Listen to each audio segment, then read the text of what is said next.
düşünün. Narzaktағы өз өңірді, ішкі дүйін өңірді. Şu bağırların en adiletli, hakikat nesini koldup ketetilen, boşoğarada ığalatılan, yolunlarda таза балдар екенін düşündürəm. Men suyunum жатам. Себебі улам, мәселе қозғалған сайын уламадылар шарстанар. Егер дағы ушундай бір дағы уламшы болса, абдан көп нәрселерді айта алатыганы. Анткени ме биздин кыргыздын ээси жалпыда адамзаттын ээси өзүнүн мээсин ишенбейт дагы. Ошо мээсиндеги тааларды же аян менен келди, же башка жактан келди, же башка тети христиан менен келди, тиги бирдеме деп ойлошот. А мээнин өзү, ар бир мээ өзүңөрдө мээ дүйнөдөгү жок таалга чечер сыяктуу. Ушул мээни кастарлагыла бар экендигин мен ишенип турам. Мээңерде көп нерселер бар экен. Анан жанагы Ташкул керексиздикти бекер жерден берген жокпуз. Ташкул керексиздик деген ошо жетим болгон. Мээден ажыраган. Улуттук тарбияны мурда көргөн эмес. Бизде телевизорду бурап койсоң кайра өчүрүп чыгып атпайсызбы мисалы? Манас айтып атса, дайыма айтып берет деп. Аларды кичинекейинде көргөнбүз. Ташкул керексиздик.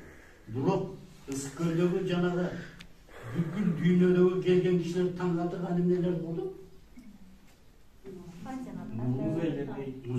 Музейлер койчу.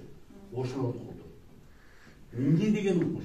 Ташты барсаң, ташты тиктеп жазсаң, нар жагында Айтматовдун үнү бирдеме окулат. Ал жагында дагы бирөндө дагы бирдеме. Бүт ушунчалык. Жерде айтайын деген нерсе. Мына туура жооп берди. Дээр деген. Ар бириңерде дээр бар.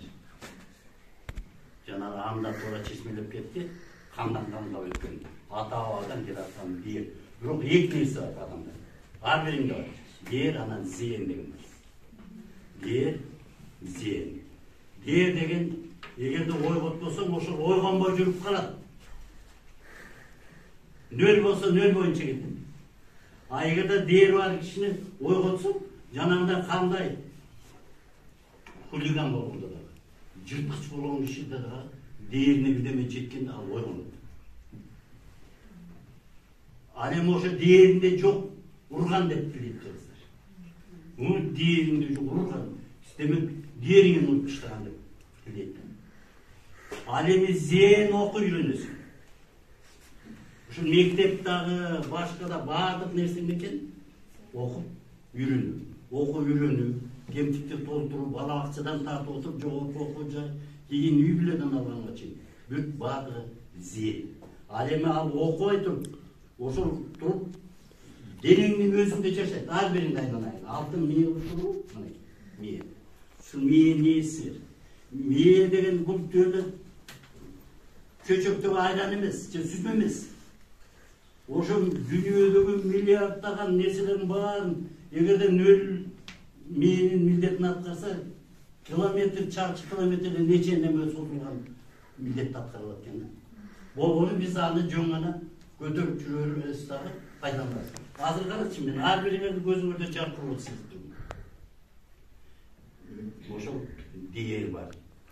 Анан аны кемчилиги менен толтурат экенбиз.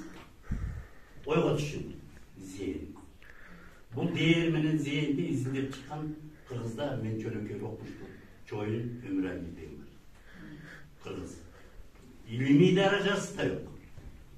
Бирок тетиякта байыркы Кытайдан отуруп, кыргыздар менен отуруп, ошол жактардын баарын ачты.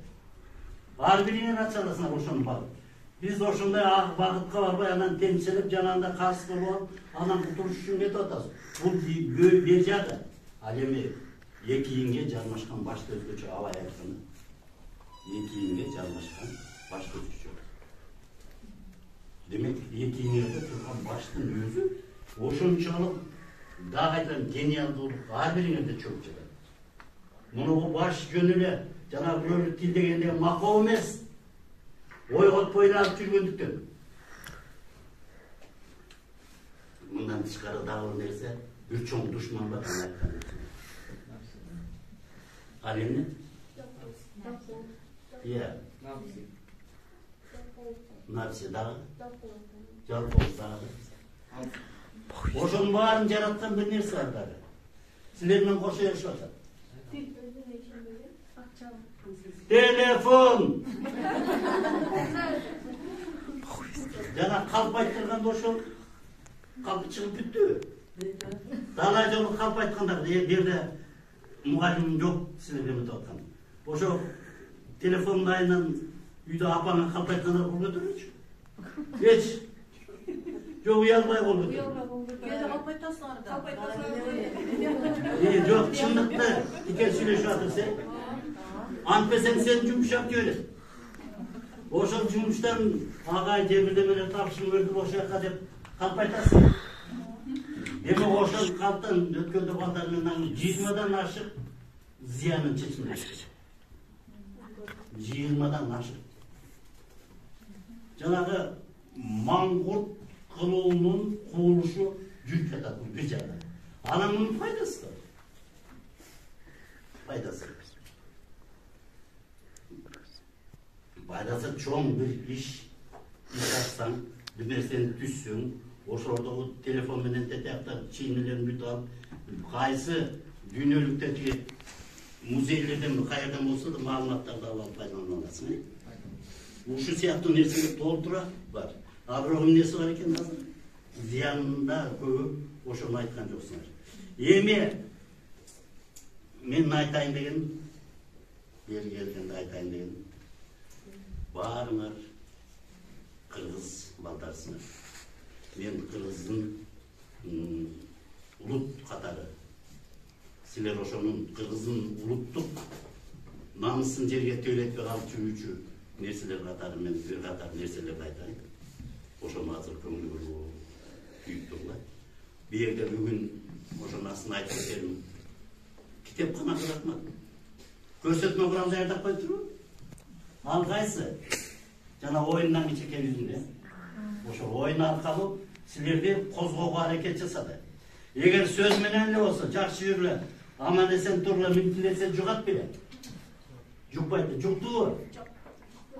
Jok. Kitapxananın iş yarası. Көргөндөр. Ойлауға себеп табылды. Айтууга табылды. Каны кол көтөрүлүчү туура экен, жакшы экен эле. Китепканага. Мындан нарды алар көрүнүшүндөгү оңуштуп өтүп турат да. Себеби коомдо кургак сөз азыр басымды. Ана фейк деген баракеттерге алардын кереги жок. Мен айтайын дегем улуттук тайым тарбия жөнүндө. Ошону токойт эте турган. Ар бириң Kırgız oğlusun. Demek ağır bir oğlum. Demek Kırgız atatı 3000 yıllı narcaklı, vercaklı, oşonun vercaklarla biraz sizlerin oynadı bugün gördüler. Sen oşon Kırgız elinin manastın örnögün tutup en birincisi ardayım taza jana tuğra oylan. Bağırına oy jaralat meyini. Bürödü urup koyayın desen dağı, bürödü söz menen jıgıp tıştayın desen dağı, aramsal kılıp digenin biri, sonun kiyim giyip turşunu mında alıp tıştayın, bağırdığı nereden jaralat eken? Oydu. Demek en birinci, demek Kırgız'ın tarbiyasının başatında duran çoksun, demek sen Kırgız atanın, manastın, örnöktü ömürü.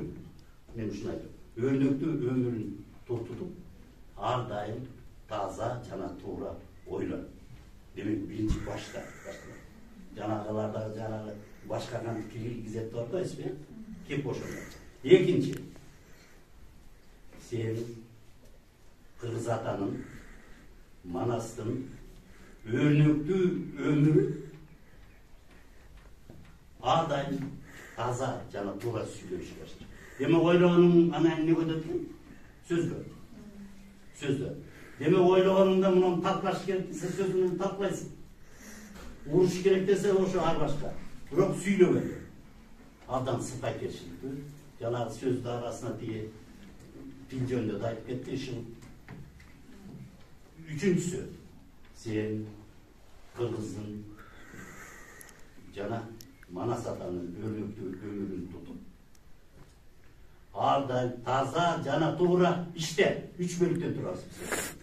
O'ylov, süylöv, iştö. Üçöөнү экен байланыштуу. Биз ушуну менен коомдо да кандай жерде болбосун баардык жерде таза жүрө алабыз. Бул силер үчүн Кыргыздын алтын эрежеси. Демек, Кыргыздын, Манастын өрнөгүн тутуп ар дайым көңүлгө көтөрүп, ден соолукту чыңдайт. Мен улап баратам ошону. Ден соолукту чыңдабай азыр отуруп иштеп алып көп жүрүп оорукча болуп каласыз. Мына азыр жана телефонда отуруп алып көптөр бөйрөгүмдөй баштады. Көздөрү көрбөй калды. Өлүгүңдү көрөй деп апасы тияктан урушуп атат. Тамак иштейсиңби көрбөй? Тамак иштейсиз. Жанагы шайтан азгырып эмне кылып атат? Демек, көңүлгө көтөрүп, ар дайым ден соолукту чыңдайт. Көңүлгө көтөрүп деген сөз бирөөлөрүн каждатып урушсаң, кайра ошого өзүң мээңди ортат. Кайра ушуну айтканда мээңди кайтарганат. Сен аны жарадар кылдың, туура айттым деп аткан менен кайра бир учу каяка тепкен өзүң. Демек, Кыргыздын, Манас атанын ар дайым элиңди, туугандарыңды, досторумду баарына ак пейилден кызмат кыл. Бул бир топто ишке ашкандар бар, ишке ашкан. Ак пейилде арамзалык жок. Ак пейилден кызмат кыл. Демек, мунун ичинде тиги эч качан сөгүнбөйсүң. Эч качан ушпайсың ушуларда. Дагы Айкөл, Манастын жана Кыргыз элинин өрнөктүү өмүрүн тутуп, Кыргыз өкмөтүнүн баардар, бакубат, дөөлөттү колсуз бошуна кызмат кылабыз. Биз ушуга даярданабыз, элибизге анан ушуга даярданып атабыз. Бизден жалпы ата-эненин баарын күткөн ошол. Эми булардан узак сөз четинен айталы. Сен тиги Германияга барып эмиш жаткарасың. Сени ошого даярдады. Мисалы, сен ушул жерде жетилип чоңойтот, журтумду жоготпойт. Тукумумду улайт. Ошентип окуткан, мамлекетте ошо Кыргызстанга кызмат кылат деп окуткандай. Бу жерде жалаң силер эмес, мектеп мына бизде такат. Жакшы окуп калсаң, сен Лондонго барып окуйсуң деп айтасың. Ата эмес, Лондон эмес, кайра Лондонго кеткендер чакырып келген. Бөлөк жактарды жыйнаган кайда.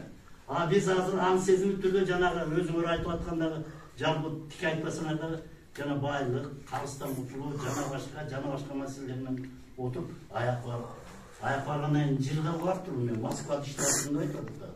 Экинчи сорттогу адам деп эсептейт. Эми биздин алда эле отуруп, бар тапкан ата-эне окутуп, мамлекет окуткандан кийин анан биз ошондон анан барып ошолордун экинчи сорттогу адам болуп калабыз.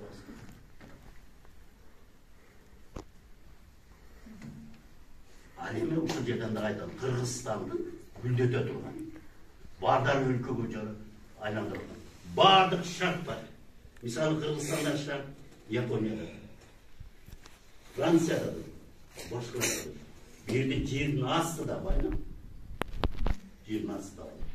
Дикендерин эсептеп эле койдум. Дүйнөдөгү эң укмуш темиргендер бар. Башка да жанагы биз айтып аткан Баткендеги алтын кендей булмуш. Асты алтын, үстү да алтын. Үстүндөгү жаратылышта мындай эле коелот экен, капчыгайлар. Ал эми адамдарчы. Адамдар. Айтматов жеңил байлык. Саякбай жеңил байлык.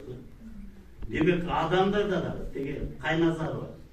Биздеги Алияскар Алымкул Батай атадан чыккан 2 жол окуyan Еревелесен баатырлар. Ушулардын баардыгы тең Кыргызстандын байлыгы. Биз ушул байлыкты же биз баарын таштап кете берели. Чет өлкөлөрдөн чакыралуу, биздин кенден касып эле айнан. Алар уурдуп алып кетет. Эмне болду ки? Кумтөр. Баарыбызды деди академиктерибизди баарын карап отуруп алдап албайбы? Алаң алды, алаң алса дагы келөөлөр айтат. Антейле Жапаров, мурунку Жапаровдун айтканы жакшы болсо, азыркы Жапаровго макул эмес бизде. Демек, өлкө баарыбызды. Өлкөнү айтып аткан себебибиз биздин жеке турмушубуз бар, өзүң чече турган. Ал эми өзүбүз чечпей турган жол, жана башка толгон маселелер бар. Мунун баарын ким чечип берет? Мамлекет чечип берет. Демек, ошо мамлекетибиз жараныбызды ошо өстүрүп, өнүктүрсө болот. Андан кийин кайта турганбыз. Мен өзүм жекечеде көз карашым.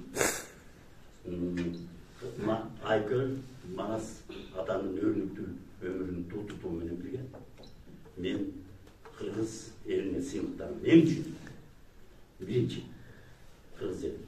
Демек, Ала тоонун астындагы ак калпакча кыргыз элинин ой жүгүртүүсүн алалы. Биз бул жөнүндө көп сөз кылбайбыз. Ой жүгүртүүсү дүйнөдө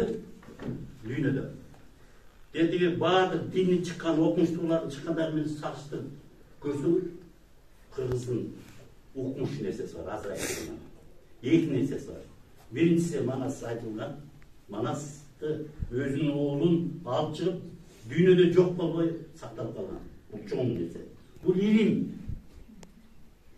Биз башкаларга суктантып жатып, Одиссеяларды алдан ошояка үйрөтүп жатып, ал эми кыргыздын ушундай укмуш нерселерин эмне кылып калганбыз? Кийин эле 52-жылда талкуудан анан кийин барып анан колдоого ээ болуп аракетке өттү. Ал эми дүйнө таанымындагы эң маселеси философиялык, акылмандык нерсе, даанышмандыгы күндү ата, жерди эне деп эсептейт.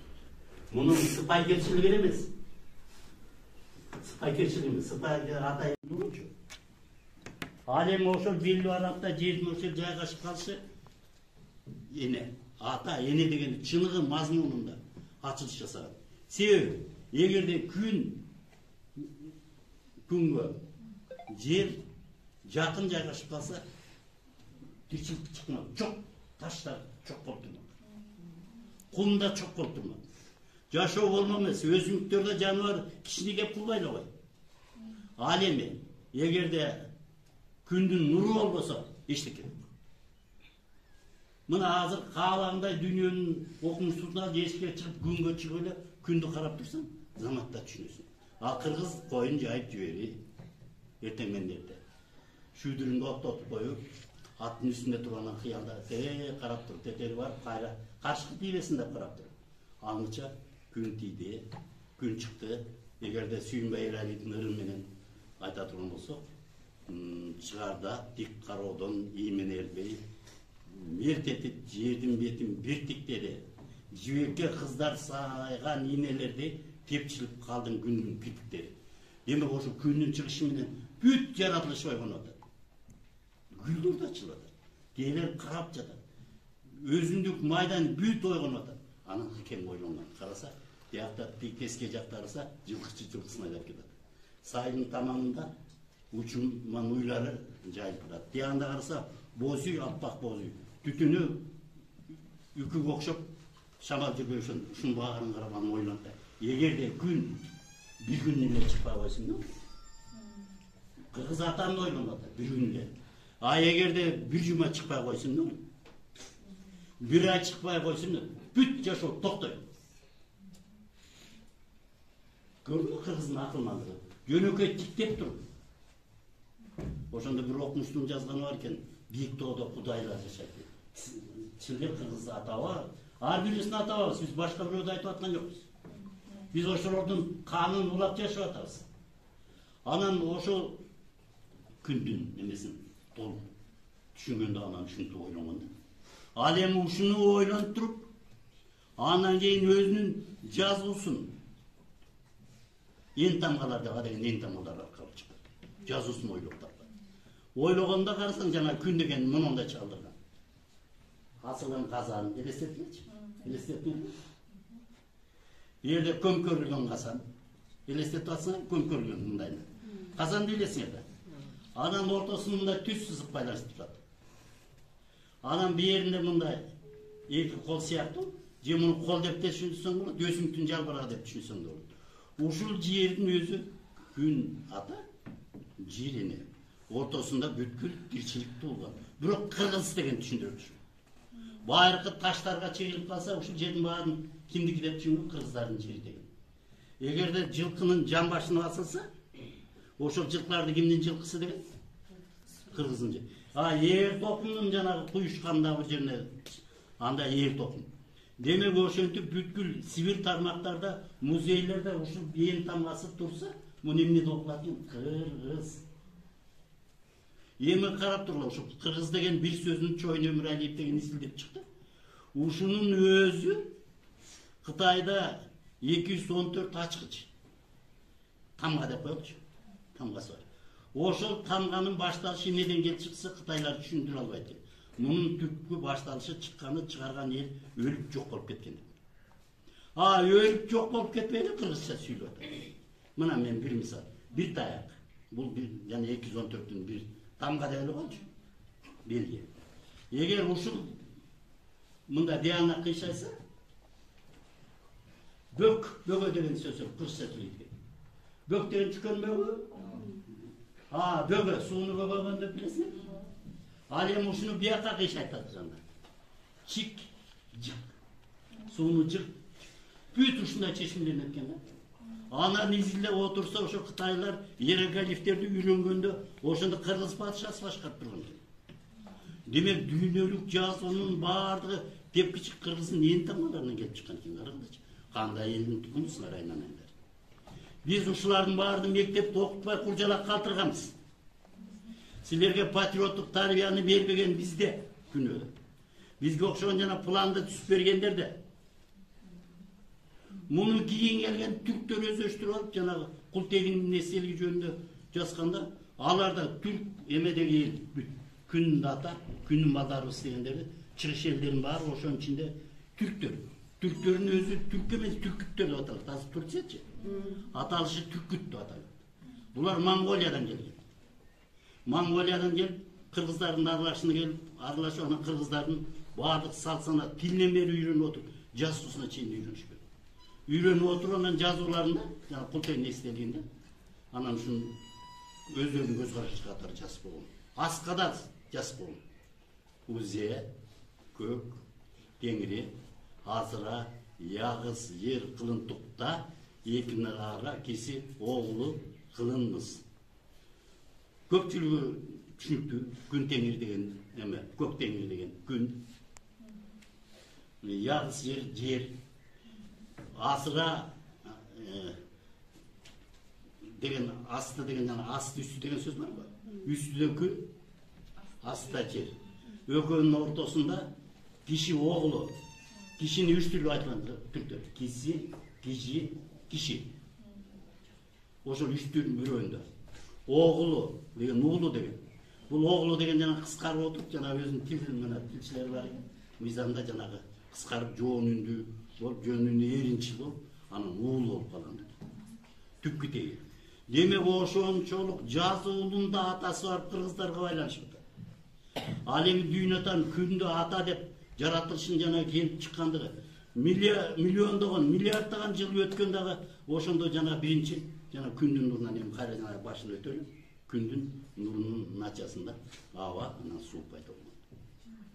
Анан кийин миллиондогон жанагы жерде химиялык, физикалык курулуштар жүрүп отуруп, миңдеген өсүмдүктөр түрлөрү келип чыккан. Миллиондогон жаныбарлар келип чыккан, бирок ошонун баары бар болуп, өлүп, жок болуп турат. Бирок тукум туруп калган. Ошол туруп, ошол өсө берген, өнүп майда көз жетпеген жана кичинекей майда миделерден баштап отуруп, ири чоң тетеги, мисалы үчүн жанагы көк киттер мындай кырынан мындай карасаң 3 кабат үйдөй бийиктиги. Ошого чейинки жаныбарлар ошентип пайда болгондо ушул көз караштын өзүнүн атасы ким экен? Жанагы азыр кредит акча ала турган нерсе болот. Кредитин пояшка жасап жүрбөй, жанагындай көп жөнөкөй өткөндөр балык чарбасын уюштурган. Анда кымбат койбой арзан сатып заматта өтө баштайт. Демек мен бир эле мисал айтып атам да. Ал бал челек дей булардын баарын сөз кылбай эле. Демек ушунун баардыгы силерге ушул колдо. Jana bala aday bolasыңар. Болбойсыңдар бұл. Бұл көтергенде қошып тастайсыз екен. Айналайындар, тілегіңерге жеткіле. Bu yerde bizden ayta turganda başka sözümüz şu, Kırgız ata yurtunun janağınday açılışların, mıhtılığın, hiç olmasa bundan arka tukumumuz yürüsünler. Var bunlar. Var ana.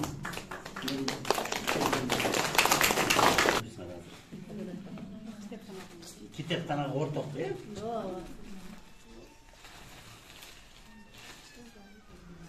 Baştayım mına bu Kırgız Ayköl manasının ulu göçü dedim. 2 tondan turgan manas boyunca kitebim. Uşul başlap geldi. Kolçavlar. Direktörü. Ya. Direktörü veririz. Uşul. Ben korkmuyorum başka iş verip attım. Buna kitap kanalımızda. Andan çıkarı Manas Alpesi canıyla çıkan. Bu bir kez koşu kitap kanalımızda. En canı çıkanı bir Kırgız filosofiyası yönünde. Bu özü ideologiyası yönünde canı çıkan. Canıyla çıkanda iki yolu basıldı. Ana bunların aytları var. Bunda metodika da var. Baygaziev'in kitabı da var. Şimdi 20 çaktı kitap. Buna şu baldarın arkasından diye atar sizge. Çok yaşa, aman yesen yok sana. Şunları yerge kızmak oluyor. En mutlu muhallimden kızı da gördüm. Muhallimden de adapte atar, okuşçular da adapte atar. Var mı? Областық білім беру методикалық бөлімінің басшысы Салтанат Эжекеңердагы бюро сүйлөп койсун. Себеби биз иш-чарабызда да түз байланышларда ошо Бектур агай менен тыгыз иштешип, Бектур агайдын ар бир сүйлөгөн сөзүн, ар бир жазган иштерин баарын ошо чагылдырып бизге тартуулап атат. Саламатсыздарбы? Саламатсыздар, урматтуу окуучулар. Бүгүн аябай жакшы иш-чара болду. Абдан ошол партия башата ата эне деген жаңкы көрсөтүлгөн көрүнүштөн эле абдан жакшы нерсени окуучуларыбыз биз дагы өзүбүздүн каталарыбызды көрө алдык. Ошол иш-чарабыздарга уюштурган жанагы ойноп берген эжеке агайларыбызга терең ыраазычылык билдирем. Билим берүүнүн башчысы да адашып кеттиңиз окшойт. Мен ал жакта Талас билим берүү ушундук борборунда усулчумун.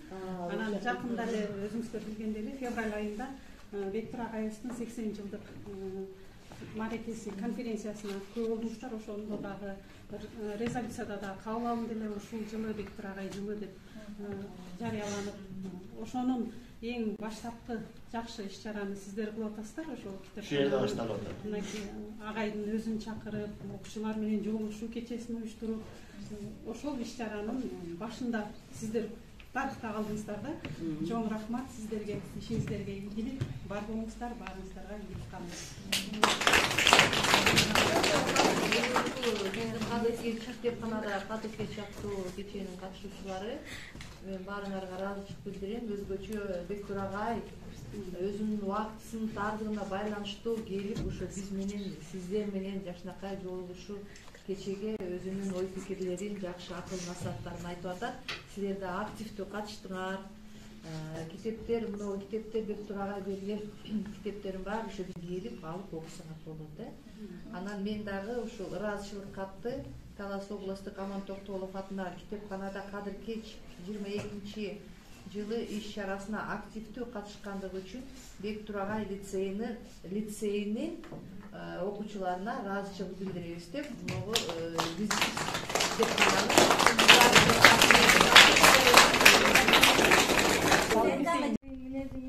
мектебимде окуучумде жүзөгүңүз мугалимдик сапаттуу тутуп балдарга адуу таза тилегиңиз көпөлөп окуучуга жүзөк түшүп өстүрүп окуттуңуз турмуш көзөп ага туу ниетиңиз эми жагымды тузса дагы кыйын кезде сүйүнүү көзөп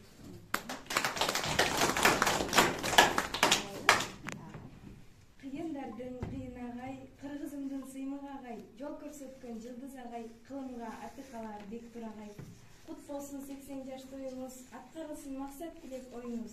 Билим берген эмгектенген талыкпай, бизге үлгү сиздин улуу жолуңуз.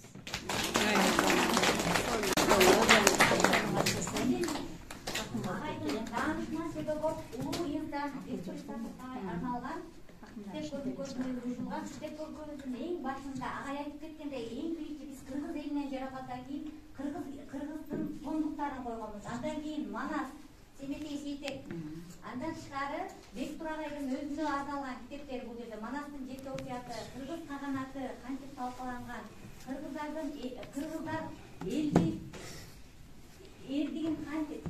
элдигин кантип сактап калган, санаасы китептердин баардыгы бул жерге коюлган.